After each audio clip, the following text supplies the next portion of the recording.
शरणागत दीनार्थ परित्राण परायणे सर्वस्यार्थ हरे देवी नारायणि नमोस्तुते। विद्योद्दाम समप्रभां मृगपतिं स्कंदस्थितां भीषणां कन्याभिगर्भालखेटविलसत् दस्ताविरासेवितां हस्तै चक्रगदाशिखेटविशिखां चापं गुणं तर्जनीं बिभ्राणमनलात्मिकां शशिधरां दुर्गां त्रिनेत्रां भजे। 16 तारीख बृहस्पतिवार का अवसर, द्वितीय तिथि विद्यमान है और इस दिन ग्रह नक्षत्रों के दृष्टिकोण से देखा जाए तो सूर्य अपना राशि परिवर्तन कर रहे हैं। सूर्य का ये राशि परिवर्तन सबसे बड़ा महत्वपूर्ण योग इस जुलाई के महीने में आपके लिए बनाकर तैयार कर रहा है। और ये सूर्य का परिवर्तन यदि हम आप देखें राशि के दृष्टिकोण से देखें तो ये कहीं ना कहीं आपके सम्मान में, आपके कार्यों को पूर्ण करने में, कहीं ना कहीं किस्मत के दृष्टिकोण से बड़ा लाभ देने का योग बनाता दिखाई दे रहा है। लेकिन बस समस्या एक साथ में थोड़ी सी जुड़ी हुई है कि बृहस्पति भी यहाँ पर उच्च के होकर बैठे हुए हैं, लेकिन वो 2 दिन बाद अस्त हो जाएंगे। तब जितना लाभ होना चाहिए तक ग्रहों के दृष्टिकोण से, नहीं तो सूर्य बृहस्पति की युति यदि आपकी राशि के दृष्टिकोण से जहां बन के बैठी है वो कहीं ना कहीं मिट्टी में हाथ डालने से सोना बनाने की स्थिति आपकी राशि में उत्पन्न करने के योग बना देती। कहीं ना कहीं बहुत सारे रहस्यों की बात आपको जानने को स्थिति मिलती दिखाई देगी। ऐसे में ग्रहों का योग और बहुत सारे चीज़ों में कहीं ना कहीं आगे बढ़ने के मार्ग को प्रशस्त करते हुए ये ग्रहों का योग आपके लिए कहीं ना कहीं शुभ स्थिति को उत्पन्न करता दिखाई दे रहा है। ऐसे में आपकी राशि के दृष्टिकोण से हमें दिखाई देता है कि आपको अपनी राशि के दृष्टिकोण से इस वक्त पूर्ण ताकत ला के काम करने का प्रयास करना चाहिए और मन मुटाव जहाँ चल रहा हो वहाँ भी अपने को थोड़ा आगे बढ़ के काम करने का प्रयास करें। इस वक्त हार नहीं होने वाली, विजय के योग आपकी राशि में पूरी तरह से बनते दिखाई दे रहे हैं, इसलिए अपनी विजय का पूर्ण लक्ष्य को सिद्धि करने के निमित्त आगे बढ़ने का प्रयास करना चाहिए। इस वक्त सूर्य आपके लिए बहुत प्रबल हो गए। ऐसे में यदि आप घी का दान करें, छाते का दान करें तो बहुत श्रेष्ठ रहेगा इस संक्रांति के अवसर पर। 16 तारीख को जो सूर्य ने परिवर्तन किया है, सूर्य महाराज जो बुध के घर से निकल कर चंद्रमा के घर में प्रवेश कर रहे हैं और उस दिन ग्रहों का परिवर्तन जो साफ साफ दिखाई दे रहा है, सूर्य के परिवर्तन के साथ साथ बहुत विशेष ग्रहों का योग बनता दिखाई दे रहा है। इस दिन यदि देखा जाए ग्रहों के परिवर्तन का योग जिस प्रकार का है कि सूर्य के साथ चंद्रमा, बृहस्पति सब विराजमान होकर एक साथ ही सूर्य का स्वागत करने के लिए तत्पर हो रहे हैं। और ऐसे में सूर्य कुछ नया योग बनाकर बहुत बढ़िया से कुछ न कुछ स्थितियों को परिवर्तन करने के लिए अपना पुरजोर प्रयास करता दिखाई देगा। सूर्य जब परिवर्तन की तरफ जाते हैं, सूर्य जब उगते हैं तो कहा जाता है कि सब चीज़ों को अस्त कर देते हैं। इन दिनों सूर्य के साथ जिस राशि में जा रहे हैं सूर्य, वहाँ उच्च के होकर बृहस्पति पूर्ण प्रकाश के साथ विद्यमान थे, लेकिन वो भी सूर्य के परिवर्तन के साथ साथ अस्त होने की स्थिति में चले जाएंगे। तो ऐसे में सूर्य का ये परिवर्तन बृहस्पति को जो अस्त कर रहा है, सूर्य राजा हैं और राजा के आगे जब ज्ञान का देवता यदि अस्त हो जाए तो कई बार कोई समस्या भी उत्पन्न करने के योग बनाता है। सूर्य का परिवर्तन तो अपना प्रभाव दिखा ही रहा है, लेकिन सूर्य ने जो बृहस्पति को अस्त किया है वो एक विचारणीय विषय जरूर बनता दिखाई दे रहा है। 25 दिन तक करीब बृहस्पति अस्त रहेंगे ऐसे में, और ऐसे में सूर्य बृहस्पति की युति के साथ जो बृहस्पति का अस्त होना है वो कहीं ना कहीं विचारणीय है और उसको ठीक करने का लगातार आपको कार्य करने का प्रयास करना चाहिए। देव योग से इस समय में जब ये सूर्य परिवर्तन की तरफ जा रहे हैं, ऐसे में गुप्त नवरात्रि का योग बनकर तैयार हो रहा है और आगे सावन का महीना भी आने वाला है, गुरु पूर्णिमा आने वाली है। तो यानी आप यदि अध्यात्म का सहारा लेने का प्रयास करें तो ये बृहस्पति जो आध्यात्मिक देवता हैं उनके अस्त होने का प्रभाव निष्क्रिय हो सकता है, नहीं तो कहीं ना कहीं बुद्धि का बल्ब अस्त होने के योग बनाएगा ये ग्रह। ये सब ग्रहों का योग चल रहा है, तो इस समय में आपको कुछ खास उपाय, एक सबसे बड़ा उपाय जो करना चाहिए वो तो नित्यपति भगवान सूर्य का दर्शन कर कर उनको अर्घ देने का प्रयास कीजिए। नित्यपति भगवान सूर्य के मंत्र का जप करें, ओम घृणी सूर्य आदित्याय नमः। और जिस दिन ये संक्रांति का योग बन रहा है, कर्क संक्रांति के दिन, कहा जाता है जल का दान अवश्य करना चाहिए। 2 घड़ों में जल भरकर कहीं भी किसी मंदिर इत्यादि में दान करने का प्रयास करना चाहिए। छाता, आषाढ़ का महीना, कभी धूप कभी छाँव, कभी बादल कभी बरसात, कभी आंधी कभी तूफान, इस प्रकार का रहता है। तो ऐसे में छाते का दान करना शास्त्र के दृष्टिकोण से बड़ा श्रेष्ठ कहा गया। जूतों का दान करना भी अमावस्या के दिन, और तो और आटा इत्यादि अन्न इत्यादि का दान करना शास्त्र के दृष्टिकोण से बड़ा ही श्रेष्ठ कहा जाता है। यदि बृहस्पति, क्योंकि बृहस्पति के साथ में योग बना रहे हैं, तो ऐसे में घी का दान करना भी अपने कष्टों को निवृत्त, शास्त्र के दृष्टिकोण समझें। बहुत सारे लोग उपहास करते हुए कई बार आपके मन में शंकाएं डालने का प्रयास करते हैं कि ज्योतिष के अंदर जो ग्रहों का निदान है वो क्या बताया गया, मंत्र जप, दान या औषध, 3 चीज़ों का ही उपयोग शास्त्र में वर्णित है। बाकी सब तो अनेक प्रकार से लोग अपने अपने मतानुसार करते रहते हैं। लेकिन यदि आप ये जो हमने औषधि का भी वर्णन किया, दान का भी वर्णन किया, मंत्र का भी वर्णन किया, इसके अनुसार से कार्य करने का प्रयास करोगे तो बड़ा श्रेष्ठ रहेगा और ये परिवर्तन जो हो रहा है उसका लाभ भी आपको अवश्य प्राप्त होने के योग बन जाएंगे। मीन राशि वालों के लिए यदि हम बात करें, 17 तारीख का दिन बहुत ही महत्वपूर्ण दिन दिखाई देता है। बृहस्पति महाराज आपकी राशि में, बृहस्पति आपकी राशि के स्वामी हैं और वो उच्च के होकर आए हैं 12 साल बाद, और ऐसे में वो अपनी राशि परिवर्तन करने का योग बनाते, अस्त होने का योग बना रहे हैं। जिस राशि में चल रहे हैं, सूर्य के सन्निकट आने के कारण से वो अस्त स्थिति में जाते दिखाई दे रहे हैं और 25 दिन तक ये अस्त रहेंगे, यानी 10 अगस्त तक ये अस्त रहेंगे। और ये अस्त होना कहीं ना कहीं यदि हम देखें तो आपकी राशि के दृष्टिकोण से आपसे जो उम्र के छोटे आपके घर में रहते हैं उनके लिए कहीं ना कहीं आपके ग्रह दुर्भाग्य का योग बनाते दिखाई दे रहे हैं। उनके लिए ग्रहों का योग कहीं ना कहीं भारी स्थिति बनती दिखाई दे रही। कहीं ना कहीं विश्व के दृष्टिकोण से भी देखा जाए तो कहीं ना कहीं एक फिर नई सी परेशानी का होने का योग बनता दिखाई देगा। कहीं ना कहीं ग्रहों के अस्त होने की स्थिति बनती दिखाई देगी। और ऐसे में ग्रहों के दृष्टिकोण से आपको समझना चाहिए कि बुद्धि के देवता, ज्ञान के देवता इस वक्त अस्त अवस्था में जा रहे हैं, तो वो काफ़ी ज़्यादा आपकी राशि के दृष्टिकोण से, ग्रहों के दृष्टिकोण से यदि देखा जाए तो कहीं ना कहीं थोड़ा से कष्ट में उत्पन्न करने के योग बनाते दिखाई देंगे। तो ऐसे में ये बृहस्पति का यदि संबंध करें तो भाग्य को देख रहे हैं, लग्न को देख रहे हैं और स्वयं बुद्धि भाव में बैठे ही हुए हैं, लाभ के स्थान को भी उत्पन्न करते देखते दिखाई दे रहे हैं। तो इन सब भावों पर, सबसे शुभ भावों पर इस वक्त बृहस्पति की दृष्टि हो रही है। बृहस्पति का योग बन रहा है। 12 साल बाद जब गाड़ी बहुत सुंदर तरीके से एक बार आगे बढ़ने की योग बन रही थी, तो ऐसे में आरंभ होते ही प्रथम ग्राह से मक्खी का पाती, एक पुरानी कहावत है, तो उसी कारण से थोड़ा सा कहीं ना कहीं विलंब होता दिखाई दे रहा है। अब 25 दिन शांति से चुपचाप बैठ के निकालने का प्रयास करें, बहुत ज़्यादा हबड़ तबड़ ना करें। ज्ञान के देवता इस वक्त सो गए हैं, कहीं ना कहीं अस्त अवस्था में चले गए हैं और वो ज्ञान का बल्ब जो है वो कहीं ना कहीं लुपलुपाता दिखाई दे रहा है। इसके लिए थोड़ा सा बृहस्पति को ताकत देने का प्रयास करें। ओम ग्रांग ग्रीं ग्रौं से गुरुवे नमः इस मंत्र का जप करें। केसर का तिलक नित्य प्रति यदि हो सके तो इन 25 दिन तक लगातार एक काम करने का प्रयास करें। अपने डाइनिंग टेबल पर थोड़ा सा कहीं ना कहीं केसर का ला के रख लीजिए और एक बाल केसर का रोज़ खाया कीजिए। ये बहुत दिव्य उपाय है आपकी राशि के दृष्टिकोण से। इस वक्त ये आपकी राशि के अंदर, आपके घर के अंदर हर चीज़ को शांत करने का, कहीं ना कहीं अशांति को शांत करने के लिए, कहीं ना कहीं दुर्भाग्य को सौभाग्य में परिवर्तन करने के, कहीं ना कहीं हानि को लाभ में परिवर्तन करने के लिए, आपका जो पर्सनैलिटी में कहीं ना कहीं बृहस्पति का जो अस्त होने के कारण से थोड़ा सा एक नेगेटिव प्रभाव उत्पन्न है, उसको ठीक करने का योग पुनः बना के दे देगा। नहीं तो शनि अपना खेल करके दिखा देंगे आपकी राशि के दृष्टिकोण से। इस वक्त आपको शनि का उपाय भी नित्य प्रति करना चाहिए। सबसे श्रेष्ठ ये रहेगा हनुमान जी का पाठ नित्य प्रति करें। एक काम और करने का प्रयास करें, पहला खाने का पहला ग्रास या तो कौवे को या कुत्ते को हर रोज़ डाल दिया कीजिए आने वाले 20-25 दिन, 10 अगस्त तक। तो ये छोटा सा उपाय अवश्य करने का प्रयास कीजिए। इससे बृहस्पति को ताकत मिलेगी और कहीं ना कहीं ये बृहस्पति का नेगेटिव प्रभाव, ज्ञान का लोभ का प्रभाव, कहीं ना कहीं बुद्धि का बल जिसे बुझ जाता है ना, बना बनाया चीज़ बिल्कुल क्लियर विजन था, सब कुछ दिखाई दे रहा था, वो कहीं ना कहीं जो है अभावग्रस्त होता दिखाई दे रहा है ज्ञान का बल के बुझ आने के कारण से। चिंता ना करें, इसका उपाय करें। बहुत सारे और भी उपाय हैं शास्त्र में, उनको समझ लेंगे तो कहीं ना कहीं ये समय 25 दिन चुटकी बजाते हुए निकल जाएगी। लेकिन फिर भी पूरे विश्व के दृष्टिकोण से भी देखा जाए तो इस वक्त ये बृहस्पति का अस्त होना कहीं ना कहीं और कुछ ना कुछ परेशान करने के योग अवश्य बनाता दिखाई दे रहा है। कहीं ना कहीं एक बार फिर उपद्रव, कहीं ना कहीं फिर अराजकता का वातावरण जैसे मिडिल ईस्ट में बनता दिखाई दिया था, वो फिर कहीं ना कहीं एक बार फिर भयावह रूप लेने के योग बना सकता है। तो 17 जुलाई को ये बृहस्पति का जो परिवर्तन होने जा रहा है, बृहस्पति महाराज सूर्य के बिल्कुल सन्निकट आने के कारण से अस्त हो गए हैं। और ये बृहस्पति का अस्त होना एक तरह से जो आप हमारे सबसे ज़्यादा ज्ञानवान ग्रह जो है इस पूरे सौरमंडल के अंदर जो बृहस्पति है वही हमारे, कई बार कहा जाता है इस सौरमंडल का विशेष तौर पर सबसे शक्ति संपन्न ग्रह माना जाता है और संपूर्ण ज्योतिष के अंदर बृहस्पति का सबसे इम्पोर्टेंट स्थान माना जाता है।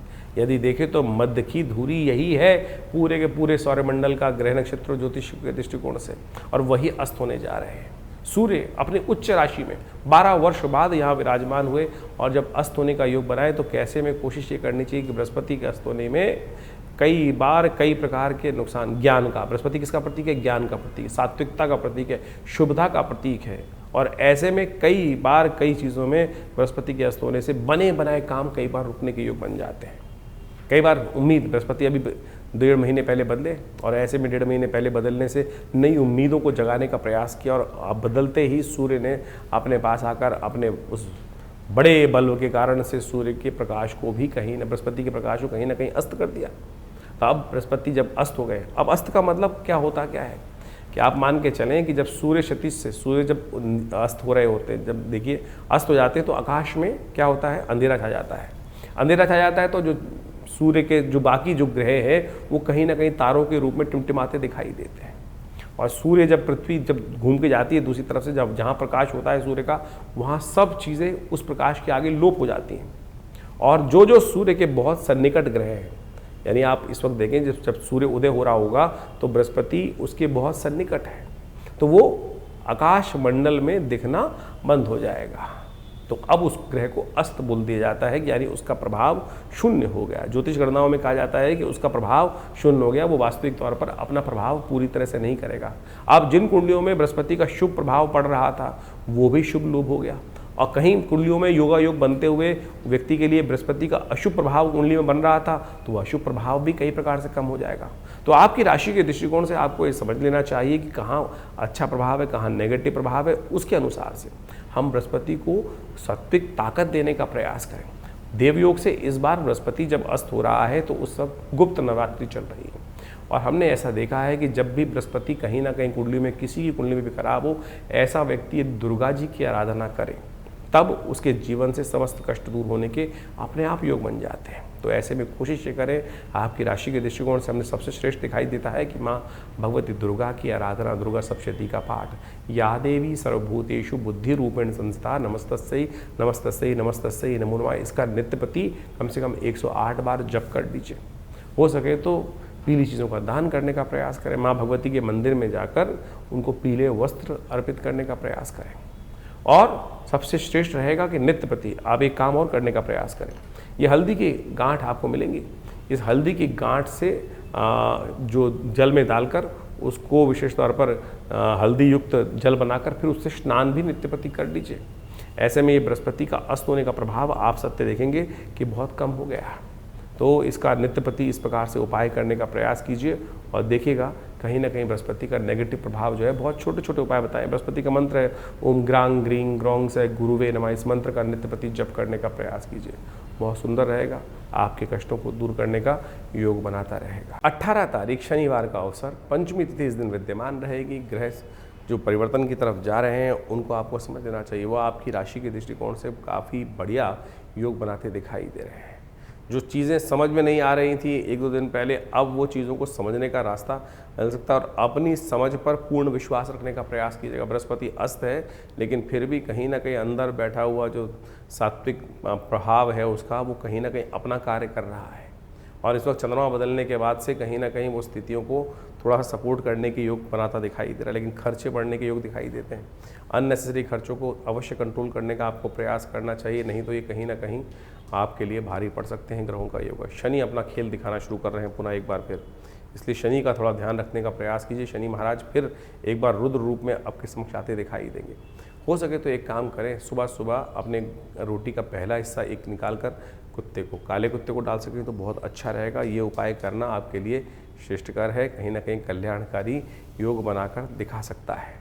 बात कर लेते हैं 19 तारीख रविवार की, और इस दिन षष्ठी तिथि विद्यमान है। बृहस्पति अपनी गति से चलते जा रहे हैं आगे, पुष्य नक्षत्र में इन दिनों वो चल रहे हैं और पुष्य नक्षत्र के द्वितीय चरण में प्रवेश करने का योग बना रहे हैं। तो आपके बृहस्पति अस्त सूर्य के कारण से अस्त होने के बाद भी आपके लिए कहीं ना कहीं अपना जितनी ताकत में है वो उतनी सपोर्ट करने के योग बनाते हैं। बृहस्पति जो इस वक्त शनि महाराज पर पूर्ण दृष्टि डाल रखे थे, शनि को कहीं ना कहीं आपकी राशि का 7.5 का प्रभाव 1 साल के लिए उन्होंने कम से कम रोकने का योग बना दिया, तब फिर अपना शनि रुद्र रूप दिखाकर तैयार हो रहे हैं। भगवान सूर्य से प्रार्थना करें, सूर्य की प्रार्थना स्वीकार होती है। सूर्य पिता हैं शनि के, और कहीं ना कहीं कुछ ना कुछ अंकुश, शनि जिद्दी नहीं है, शनि अपने स्वरूप में चलते हैं लेकिन सम्मान सबका करते हैं। न्याय के देवता हैं। तो इसलिए भगवान सूर्य की आराधना करें, गायत्री मंत्र का जप करें, ब्राह्मणों की सेवा करें। ये कुछ उपाय हैं, इनको कर कर आप लाभ उठा सकते हैं। 20 तारीख मंगलवार का अवसर है, सप्तमी तिथि विद्यमान है और इस दिन जो ग्रहों का योगायोग आपकी राशि के दृष्टिकोण से देखा जाए तो कहीं ना कहीं आपके रास्ते को क्लियर, आपके दिमाग में जो योजना है बिल्कुल क्लियर है, रास्ता बिल्कुल दिखाई दे रहा है आपको, लेकिन कहीं ना कहीं जिद सिर पर चढ़ी हुई है। इसलिए मैं कोशिश ये करें शांति के साथ, जब अपनी बुद्धि साथ नहीं दे रही होती है, कई बार कोई रास्ता नहीं दिखने के बावजूद भी उस पर यदि हम समझ के अनुसार से उसका निदान नहीं निकल पा रहे हैं तो किसी अच्छे व्यक्ति का सहारा लेने का प्रयास करना चाहिए, भगवान का सहारा लेने का प्रयास करना, चिंतन करने का प्रयास करना चाहिए। इस वक्त चिंता की नहीं, चिंतन करने की आवश्यकता है। चिंतन से अपने आप कोई ना कोई सही मार्ग मिल जाता है। भगवान सूर्य की आराधना कल्याण करेगी। तो इस प्रकार से ग्रहों का प्रभाव आपने बहुत डिटेल में हमने आपको समझाने का प्रयास किया। दिन पर दिन ग्रहों का परिवर्तन किस प्रकार से हो रहा है। देखिए, ज्योतिष के दृष्टिकोण से कई प्रकार की पद्धतियां हमारे ज्योतिष विज्ञान में बताई गई हैं। कई प्रकार की कुंडलियां बनती हैं, चंद्र कुंडली, सूर्य कुंडली, लग्न कुंडली, कारकान, शांत कारक, इसके बाद षोडश वर्ग इत्यादि विभिन्न प्रकार की, वो बहुत ही मायने रखती हैं। कई लोगों के अंदर ये बात हमारे इस कार्यक्रम को सुनकर लगेगा कि केवल हम ज्योतिष को राशियों के अनुसार से ही बांट रहे हैं, लेकिन जन साधारण के समक्ष रखने के लिए ज्योतिष की राशि का एक प्रभाव जो है वो आपके समक्ष हमने रखा है। लेकिन पूर्णतः ज्योतिष को समझने के लिए, आपकी जन्मपत्री को, आपके जीवन की दिनचर्या को समझने के लिए पूरा चार्ट चाहिए, पूरी डिटेल चाहिए, जन्म का समय चाहिए, डिटेल्स चाहिए। और यदि उसके अनुसार से, ज्योतिष की गणनाओं के अनुसार से जीवन को देखा जाए तो बहुत कुछ सही समय पर हम सही चीज़ों को जान सकते हैं और जीवन में परिवर्तन लाने का मार्ग बहुत सुंदर बना सकते हैं। जीवन में होने वाली घटनाओं का कहीं ना कहीं ग्रहों के अनुसार से समझ, जो वो संबंध है, ग्रहों के साथ जो संबंध रहता है उसको अच्छे से समझ लेना चाहिए। देखिए, बड़े भाग्य मानुष तन पावा, बड़े भाग्य से मानुष तन मिलता है और उसमें हम इन विडंबनाओं में फंसे रहते हैं कि क्या परेशानी।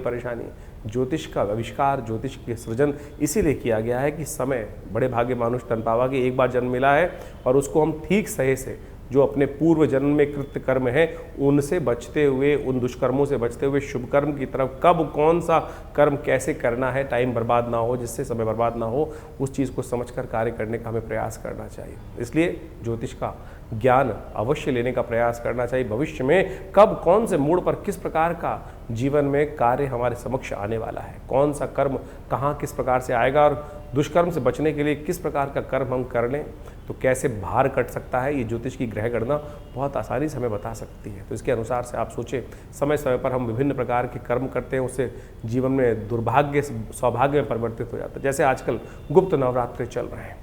गुप्त नवरात्रों में कहा जाता है माँ भगवती दुर्गा की आराधना यदि श्रद्धा के साथ कर ली जाए, ना कोई ज़्यादा ड्रामेबाजी करने की ज़रूरत नहीं, ना शो ऑफ करने की ज़रूरत है, क्या ना कोई बहुत बड़ा दिखावा करने की ज़रूरत, चुपचाप माँ भगवती के मंत्रों का जिस प्रकार से अनुष्ठान शास्त्र में वर्णित है, दुर्गा सप्तशती का, सतचंडी, सहस्रचंडी, साधारण पाठ, जो भी आपकी श्रद्धा के अनुसार से, आपके विश्वास के अनुसार से, आपकी सामर्थ्य के अनुसार से आप कर सकते हैं, उसको अवश्य करने का प्रयास करना चाहिए। जीवन में बड़े बड़े कष्ट कट जाते हैं, बहुत बढ़िया जीवन में घटना घट जाती हैं। बहुत सारे लोग समय समय पर जीवन में आते रहते हैं, समय में देखते रहते हैं, कष्ट जीवन में आ रहे हैं, विवाह नहीं हो रहा है लोगों का, बहुत सारे कष्ट देखने को मिले। अभी कुछ दिन पहले कई लोग आश्रम पे आते ही रहते हैं, बहुत सारे, एक ऐसा ही केस आया हमारे पास में ही थे, करीब 20-30 साल से जानते थे, उनके कोई रिश्तेदार थे, वो आए, जीवन जन्मपत्री देखने को मिला, जन्मपत्री में कुछ भी ऐसा दोष दिखाई नहीं दे रहा था, लेकिन उनकी वार्तालाप से लगा कि उनके स्वप्न में बार बार उनके पूर्वज कहीं ना कहीं उनको दिखाई दे रहे हैं। तो हमने कहा एक काम करें, गायत्री का आप जप करें, गायत्री का 1.25 लाख जप करें, अनुष्ठान करें, गायत्री का 1.25 लाख जप कर अपने पितरों के निवृत्ति के लिए, जो कहा जाता है कि ऋण मुक्ति के लिए ये कार्य में सबसे श्रेष्ठ है, उसको करें। और सत्य माने 2 महीने में पहले उस कार्य को करा उन्होंने, और उसके बाद अभी 10 दिन पहले मेरे को फ़ोन आया कि हमारे बच्चे का संबंध स्थापित हो गया। सत्य माने ये भार कटता है। ज्योतिष की काल गणनाएं आपके जीवन में सत्य को लाने के लिए, कष्ट को निवृत्त करने के लिए सुंदर सुयोग बनाती है। ऐसे हजारों जो तरीके हैं, जो उदाहरण हैं, वो हमारे जीवन में कई बार हमको देखने को मिलते हैं और बार बार हम आपके समक्ष रखते हैं। तो इसलिए इन प्रत्यक्ष कर्मों को, अनुष्ठान, मंत्र जप इत्यादि को अपने जीवन में स्थान देने का प्रयास करना चाहिए। जैसा हमने कहा, गुप्त नवरात्रि का सुंदर योग चल रहा है, कोशिश करें अपने घर में बैठकर जैसा हो सके मंत्र भगवती का सर्वमंगल मांगल्य या देवी सर्वभूतेषु बुद्धि रूपिण संस्थिता, जो भी ओम आइम ह्रीम क्लीम चामुंडाय विचे, जो भी मंत्र आपको याद है उनका यथाउचित भाव से नित्य प्रति स्मरण करें। नहीं तो हमारे आश्रम पर आप सादर आमंत्रित हैं। इस अनुष्ठान में जो समय पर चलता रहता है उसमें आइए, जुड़िए। पूरा गुप्त नवरात्रि, बस वैसे तो आश्रम पर नित्य प्रति 8 घंटे यज्ञ होता ही है, हर रविवार को सामूहिक यज्ञ भी होता है, लेकिन समय समय पर जो ये बड़े बड़े उत्सव आते हैं, गुप्त नवरात्रि, शारदीय नवरात्रि, चैत्री नवरात्रि, और उसके अलावा अभी सावन का सुंदर सुयोग आने वाला है, इसमें नित्य प्रति रुद्राभिषेक का कार्यक्रम रहेगा। शतचंडी का अभी सुंदर कार्यक्रम चल ही रहा है इन गुप्त नवरात्रियों में। कोशिश ये करें माँ भगवती दुर्गा के सानिध्य में बैठकर, माँ भगवती के चमत्कारिक श्री विग्रह के सानिध्य में बैठकर इन यज्ञों का लाभ लें। यज्ञ जो है संसार का सर्वश्रेष्ठ कर्म है, यज्ञो वै श्रेष्ठतम कर्म। और आज हमारे मंदिरों से दुर्भाग्य है, इस बात को कहते हुए मुझे बड़ा अजीब लगता है कि लोगों ने हमारे अपने मंदिरों में हमने यज्ञ को शून्य कर दिया, और यज्ञ को केवल कुछ लोगों ने तो ऐसा कर दिया जहाँ यज्ञ होता है कि क्या आर्य समाज। अरे सनातन पद्धति में एक ऐसी कोई चीज़ है जो नहीं है। लोगों ने, विभिन्न मतों ने, विभिन्न पंथों ने एक छोटी छोटी भाग सनातन का लेकर अपना बना लिया और उसको इस प्रकार से उपस्थित करने का प्रयास किया। सनातन पद्धति में यज्ञ का भगवती कोई भी कहा जाता है, कोई भी मंत्र अनुष्ठान है, यदि कोई भी आप कुछ भी कर रहे हैं, चाहे आप नग भी धारण कर रहे हैं, चाहे कोई यंत्र रख रहे हैं अपने पास, यदि उसमें मंत्र जप यज्ञ इत्यादि का कर्म नहीं किया गया है तो वो निष्फल होगा, कार्य करेगा ही नहीं। तो इसलिए यज्ञ वो निधि है भारतीय संस्कृति की जो जीवन के समस्त सुखों को देने का प्रभाव रखती है। और कम से कम इन नवरात्रों में, इन श्रावण के अवसरों पर विभिन्न यज्ञ जो समय समय पर किए जाएंगे उसमें सम्मिलित हों। माँ भगवती कृपा से आपके कष्ट दूर होने के अद्भुत योग स्वयं आप बना सकते हैं। और हमने इन सब विधानों को बहुत सारी अपनी पुस्तकों के माध्यम से जगह जगह बताया भी है, तो आप उन पुस्तकों को पढ़ सकते हैं और अपनी समस्याओं का निदान भी जान सकते हैं। आश्रम से प्रकाशित विभिन्न पुस्तकें जो आपको दिखाई जा रही हैं उन सब में आप कोशिश करें, पढ़ें, उन सबको समझें और आश्रम में भाग ले सकते हैं विभिन्न कार्यक्रमों में। आपका धन्यवाद।